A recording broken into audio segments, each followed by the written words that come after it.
오늘 우리에게 주시는 하나님의 말씀 보겠습니다. 구약성경 사무엘상 14장 4절에서 7절에 있는 말씀입니다.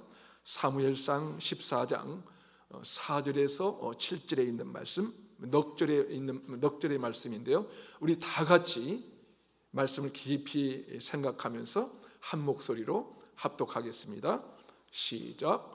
요나단이 블레셋 사람들에게로 건너가려 하는 어귀 사이 이쪽에 이는 험한 바위가 있고 저쪽에도 험한 바위가 있는데 하나의 이름은 보셋어요 하나의 이름은 세네라. 한 바위는 북쪽에서 믹막스 앞에 일어섰고 하나는 남쪽에서 게바 앞에 일어섰더라. 요나단이 자기의 무기를 든 소년에게 이르되 우리가 이 할례 받지 않는 자들에게로 건너가자. 여호와께서 우리를 위하여 일하실까 하노라. 여호와의 구원은 사람이 많고 적음에 달리지 아니하였느니라. 무기를 든 자가 그에게 이르되 당신의 마음이 있는 대로 다 행하여 앞서가소서. 내가 당신과 마음을 같이하여 따르리이다. 아멘. 여러분은 여러분의 인생을 움직이는 삶의 원칙이 있습니까? 그러니까 여러분은 어떤 원칙을 가지고 여러분의 삶을 살아가고 있는가 하는 것입니다. 사람들은 누구를 막론하고 자기 나름대로 이 삶의 원칙이 있을 것입니다. 그 원칙에 따라 생각하고 선택하고 행동하게 되는 것이지요. 여러분 혹시 영화배우 그 신현준이라는 분을 아십니까? 네, 영화 그 장군의 아들로 데뷔하고 마치 애국인같이 잘 생긴 배우인데요, 좋은 신앙인으로 잘 알려진 배우이기도 하죠. 그는 영화를 찍으면서 늘 기도를 한다고 합니다. 촬영장에 들어가면 꼭 기도부터 시작한다고 하는데요, 자신의 영화를 통해서 하나님의 향기가 묻어나게 해달라고 기도한답니다. 그가 지난 2021년 자신의 그 믿음의 고백을 하는 자전적 에세이집 울림이라는 책을 냈는데요, 영화인으로서 자신의 그 인생길에 큰 울림을 줬던 그 가족 이야기, 그리고 살아오면서 만났던 사람들에 대한 이야기를 담은 책입니다. 거기에 보면 자신의 스승인 임검택 감독에 대한 이야기가 나오는데요, 한국 영화계의 거장이라고 할 수 있는 분이죠. 어느 날 이 영화를 마지막 장면까지 촬영하고 드디어 방으로 들어왔는데 얼마 후 갑자기 문을 두드리는 소리가 나더라는 거예요. 그래서 나가서 문을 열어보니까 임 감독님이 서 계시더라는 것이죠. 그래서 들어오시라고 했더니 들어와 앉자마자 이렇게 질문을 했답니다. 현준아, 넌 나를 어떻게 생각하니? 갑작스러운 질문에 약간은 당황했지만 늘 마음속에 품고 있던 그 생각을 그대로 이야기했습니다. 저는 감독님을 존경하고 사랑합니다. 그랬더니 그런 거 말고, 그래서 저는 정말 감독님과 함께 일하게 돼서 행복하고 영광입니다 라고 말하자 임검택 감독님이 그렇게 말했답니다. 현준아, 내 눈을 똑바로 봐. 사실 대어른인 그 감독의 눈을 똑바로 쳐다보는 건 쉽지 않겠죠. 그래서 제대로 쳐다보지도 못하는 그에게 임 감독님이 이렇게 말했답니다. 현준아, 나는 무서운 사람이야. 그리고 이어지는 말이 다른 사람에게 무서운 사람이 아니라 나 자신에게 무서운 사람이야. 너 스스로에게 무서워야 좋은 배우가 될 수 있는 거야. 알겠지? 사랑한다. 그러고는 나가시더라는 거예요. 그러니까 임권택이라는 이 한국 영화계의 거장의 마음 속에는 자신의 삶을 이끌어가는 이 삶의 원칙이 있었다는 것입니다. 남에게 무서운 인생이 아니라 자신에게 무서운 인생이라는 이 삶의 원칙이 있다는 것이죠. 그는 그 원칙에 따라 자신의 삶을 움직여 왔다는 것입니다. 그렇다면 여러분께는 어떤 삶의 원칙이 있습니까? 아니, 그리스도인으로 살고 있는 저와 여러분에는 어떤 신앙의 원칙이 있는가 하는 걸, 어떤 원칙이 있는가, 어떤 믿음의 원칙을 가지고 살아가고 있는가 하는 것입니다. 여러분은 어떤 믿음의 원칙 때문에 내 삶의 가치관이 바뀌고 삶의 방향이 결정되고 있습니까, 여러분? 저와 여러분의 삶을 움직이고 가고 우리의 발걸음을 움직이게 하는 것, 여러분의 생각이나 선택, 그리고 여러분의 행동을 결정하게 되는 원칙은 무엇입니까? 오늘 본문은 요나단에 대한 이 가장 유명한 이야기인데요, 이스라엘의 초대 왕인 이 사울이 다스리던 때 요나단이 게바에 있는 이 블레셋 이 스비다를 쳤다는 소식이 전해지자 블레셋이 가만히 있겠습니까? 블레셋은 이스라엘과 싸우려고 대군이 모여들었고요, 사울은 그 상황을 백성들에게 전하면서 백성들을 모으는데요, 위급한 상황에 처한 이 모든 이스라엘 백성들은 두려워 떨고 있었습니다. 그런데 그때 요나단이 블레셋 적진을 향하여 돌진하겠다고 결정한다는 거예요. 그렇다면 그런 요나단에게는 어떤 믿음의 원칙이 있었던 것일까요? 그게는 어떤 원칙이 있었기에 거대한 블레셋 적진을 향하여 돌진하기로 결정하게 되었을까요? 오늘 본문 사무엘상 14장 6절을 다시 한번 읽어보도록 하겠습니다. 시작. 요나단이 자기의 무기를 든 소년에게 이르되 우리가 이 할례받지 않는 자들에게 건너가자. 여호와께서 우리를 위하여 일하실까 하노라. 여호와의 구원은 사람이 많고 적음에 달리지 아니하였느니라. 요나단에게 믿음의 원칙은 무엇입니까? 뭐예요? 그것은 여호와의 구원은 사람이 많고 적음에 있지 않다는 거예요. 다시 말해서 하나님의 구원은 숫자와 상관이 없다는 것입니다. 무엇이 요나단으로 하여금 그런 용감한 이 선택을 하게 할 수 있었을까요? 어쩌면 그것은 계란으로 바위를 치는 것과 같은데 어떻게 그 엄청난 이 적진을 향하여 돌진하겠다고 결정하게 된 것일까 하는 거예요. 여러분, 사람들은요 숫자에 민감합니다.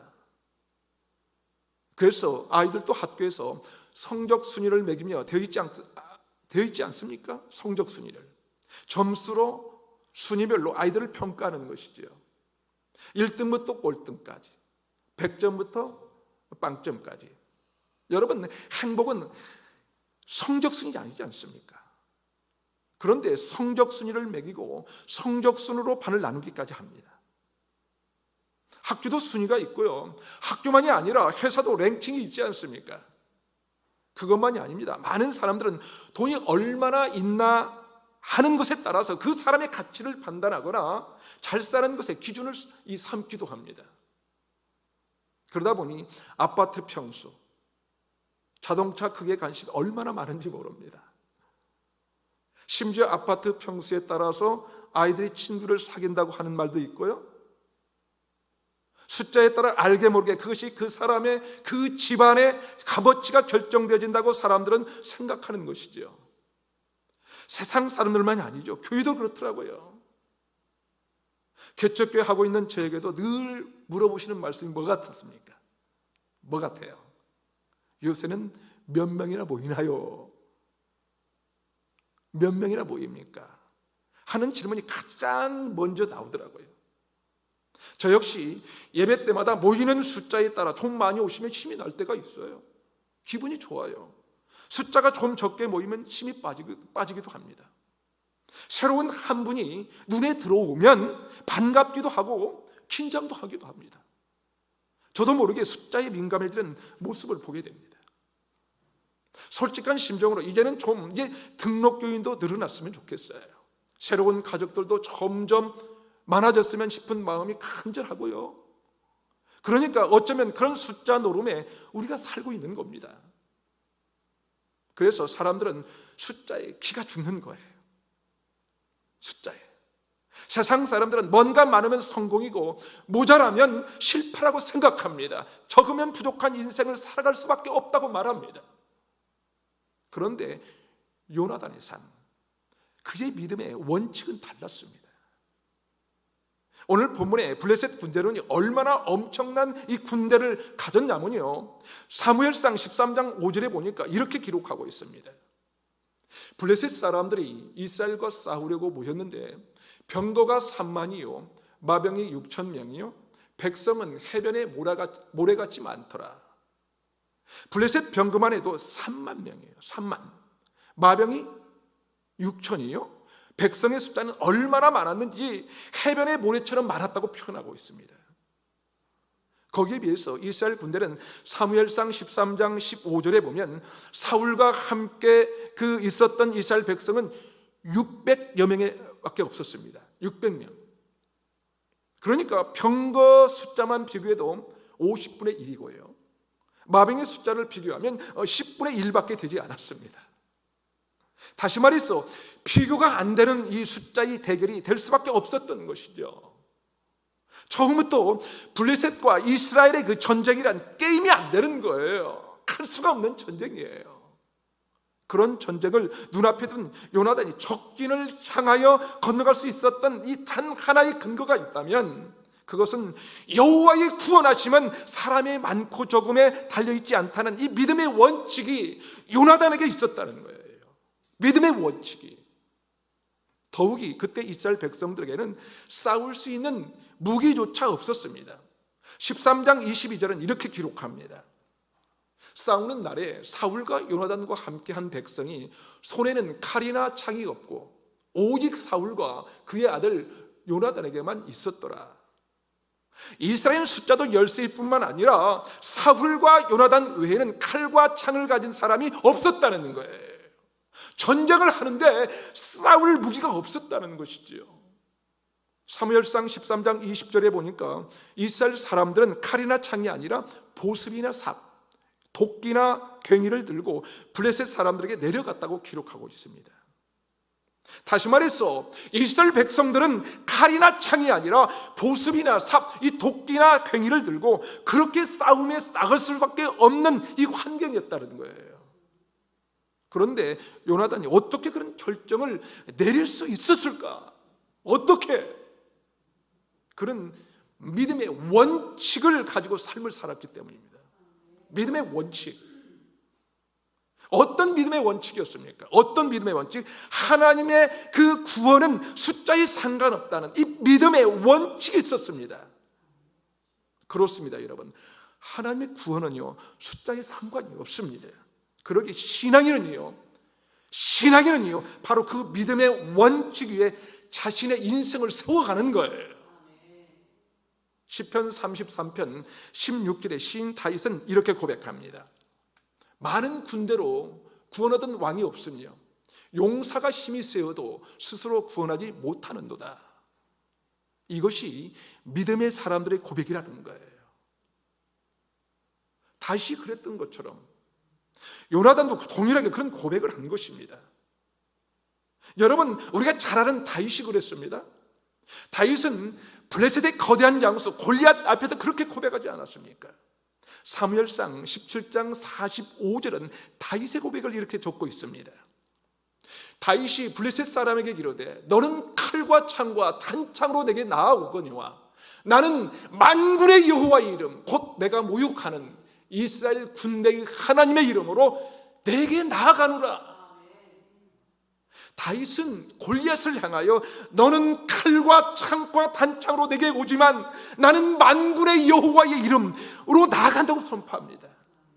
이것이 바로 다윗의 고백이에요. 다윗의 믿음의 원칙이었습니다. 사랑하는 여러분, 그렇습니다. 신앙인의 삶은 바로 그런 이 원칙이 세우지 않은 것입니다. 세상의 원칙과 판단의 그 판단 기준이 세워지는 것이 아니라는 거예요. 다시 말해서 숫자의 많고 적음의 가치를 판단하고 능력을 결정하는 것이 아니에요. 숫자에 상관없이 역사하시는 이 하나님의 능력을 믿는 믿음의 원칙이 우리에게 필요하다는 거예요. 그러기에 우리는 스스로 자꾸만 질문해야 합니다. 질문해야 돼요. 나는 정말 믿음의 원칙대로 살아가고 있는가? 하나님의 구원은 사람의 많고 적음에 있지 않다는 믿음의 원칙대로 살아가고 있는가 하는 것입니다. 다윗처럼 내 앞을 가로막고 있는 이 거대한 이 골리앗 앞에서 칼과 창과 이 단창이 아니라 만군의 여호와 이름으로 선포하며 나가고 있는가 하는 거예요. 자식들을 바라볼 때도 정말 이 믿음의 원칙에서 그 자식을 평가하고 말한가 하는 것입니다. 요나단은 전혀 전투가 이루어질 수 없는 그런 상황에서 비교가 안 되는 이 숫자의 열세 속에서도 전쟁은 하나님께 속한 것임을 알았습니다. 오직 하나님의 구원의 역사에 달려있다는 것을 알았던 것입니다. 전쟁은 숫자 노름이 아니라는 이 믿음의 원칙을 가지고 있었습니다. 숫자가 많다고 성공이 아니고 사람이 많다고 승리하는 것이 아니라는 것을 알았던 거예요. 그는 숫자에 좌우되는 인생이 아니라는 이 믿음의 원칙이 있었다는 거예요. 믿음의 원칙. 여러분 혹시 그 중국 요리의 대가인 이연복 셰프를 아십니까? 그는 어릴 때부터 중국집 배달부로 시작해서 수십 년을 거쳐서 마침내 중국 요리 이 최고의 위치에 앉게 된 사람인데요. 그가 그런 얘기를 했습니다. 셰프라면 자기만의 무기가 있어야 합니다.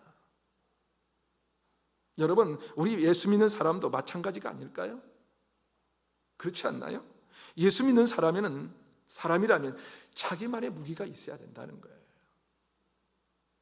비록 남들처럼 막강한 자산이나 능력을 갖고 있지는 못한다 할지라도 자기만의 무기가 있어야 한다는 것이죠. 그 무기가 바로 하나님의 구원은 숫자에 상관없다고 하는 믿음의 원칙인 거예요. 믿음의 원칙.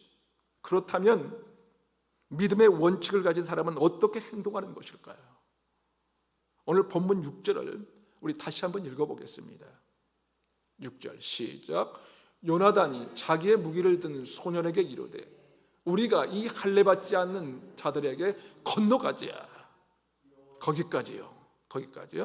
자, 믿음의 원칙을 따라 살아가는 사람은 담대한 인생을 살아갑니다. 담대한 인생을. 다시 말해서 우리의 삶을 이끌어 가시는 이 하나님의 구원하심과 역사하심은 숫자와 상관이 없다고 고백하는 사람은 담대한 인생을 살아간다는 거예요. 담대한 인생을.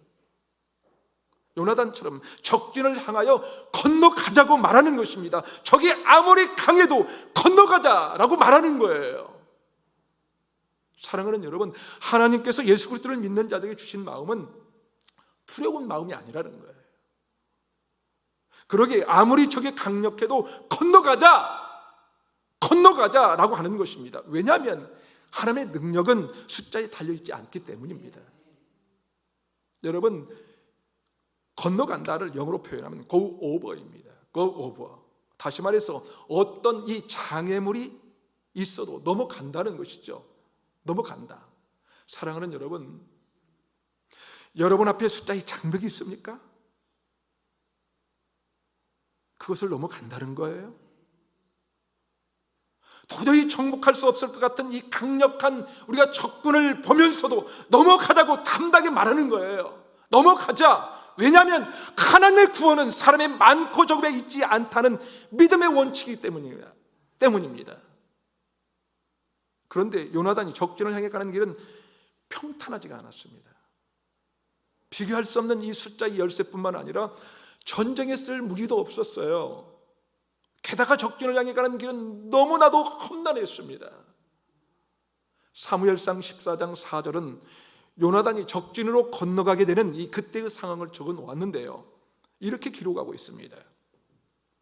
요나단이 블레셋 사람들에게 건너가려 하는 어기 사이 이쪽에는 험한 바위가 있고 저쪽에도 험한 바위가 있는데 하나님의 이름은 보세스요, 하나의 이름은 보세스요, 하나의 이름은 세네라.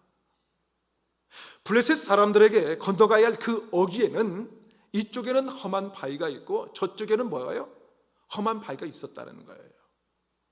여기서 여러분 험하다, 이 험하다란 단어는 뾰족하게 솟아난 이빨, 뾰족하게 솟아난 이빨이라는 뜻입니다. 그러니까 산이 굉장히 뾰족해서 거기가 쉽지가 않다는 거예요. 그죠? 뾰족해서. 뾰족한 험한 바위가 이쪽에도 있고 저쪽에도 있다는 거예요. 그러니 넘어가기가 쉽지 않다는 것입니다. 그런데 요나단은 뭐라고 합니까? 건너가자 그랬어요. 건너가자. 건너기가 결코 쉽지 않은 험한 바위산입니다. 한쪽만이 아니라 이쪽 저쪽도 다 함께 험한 바위산이었어요. 사랑하는 여러분, 우리 인생이 그럴 때가 있지 않습니까? 정말 내가 어려움 중에도 하나님을 의지하고 살아보려고 애를 씁니다. 말씀대로 살아보려고 몸부림을 치는 거예요. 순간순간 기도하고 말씀을 의지하고 그야말로 삶의 예배입니다. 문제 앞에 요나단처럼 담대함을 가지고 건너가자라고 선포하며 나갑니다. 그렇다고 가는 길이 순탄하기만 하던가요? 아니에요. 아닙니다. 이쪽을 쳐다봐도 넘어가기 쉽지 않고요, 저쪽을 봐도 뾰족한 험한 바위가 있어 결코 넘어가기 쉽지 않은 것이죠. 그럼에도 불구하고 믿음의 원칙이 견고하게 세워진 사람은 건너가자 하면서 넘어가 보는 것입니다. 건너가려는 곳에 아무리 많은 장애물이 있어도 건너가자라고 하는 거예요. 저와 여러분이 건너가야 하는 삶의 자리에 이 뾰족한 험한 바위들이 이쪽 저쪽에 다 있다 할지라도 그래도 우리는 어떻게 해야 할까요? 어떻게 합니까? 건너가자. 그 험한 바위를 뚫고 건너가자는 것입니다. 그렇습니다. 믿음의 원칙을 가진 사람은 담대한 인생을 살아가는 거예요. 뭔가 마음 먹고 해보려고 하는데 장애물이 보이십니까 여러분? 한번 열심히 살아보려고 하는데 또 여러분 앞에 뾰족뾰족하고 험한 바위가 있습니까 여러분? 그때도 저와 여러분 믿음의 이 원칙을 가지고 건너가자라고 담대하게 선포하며 나가야 합니다. 그것이 바로 우리 믿음의 사람들의 삶이라는 것입니다. 여러분, 험한 바위를 좋아할 사람은 아무도 없을 거예요. 장애물이 달가운 사람이 어디 있겠어요? 저도 싫어요.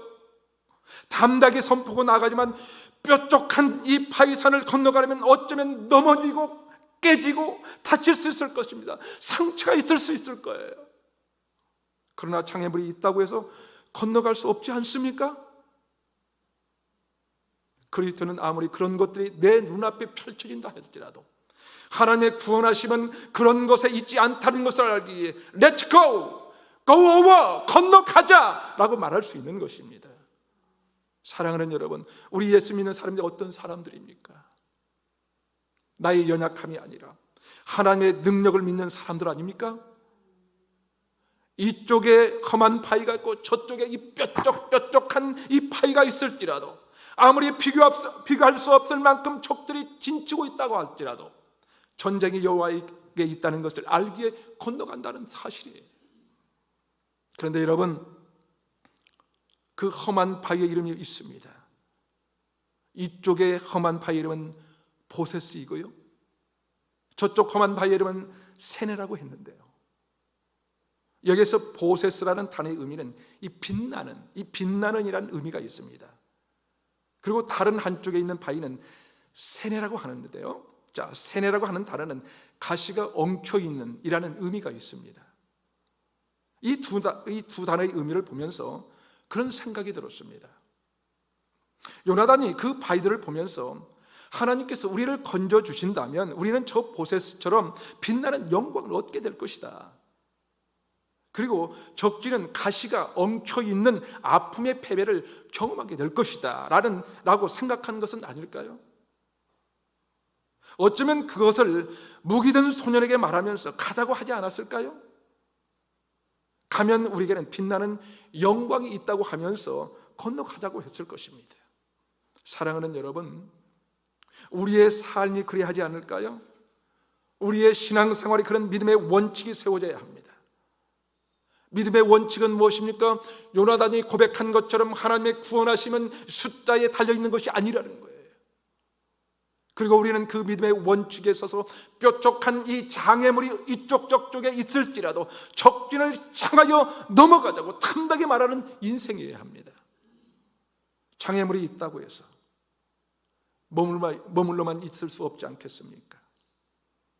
여러분, 믿음의 원칙대로 살아가는 사람은요, 믿음의 깊이를 파면 팔수록 더 놀라운 경험을 하게 될 것입니다.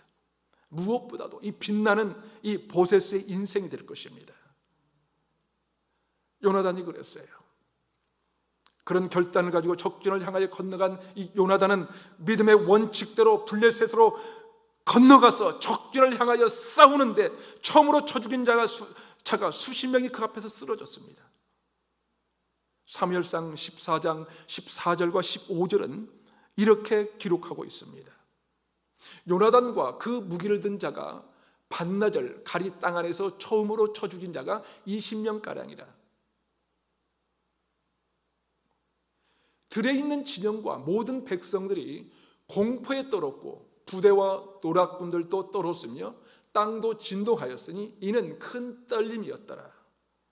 적군들은 그것을 보고 당황하면서 자기들끼리 스스로를 무너뜨려 이리저리 흩어져서 결국 패망했어요. 그날에 하나님께서 이스라엘을 구원하셨다고 성경은 기록하고 있습니다.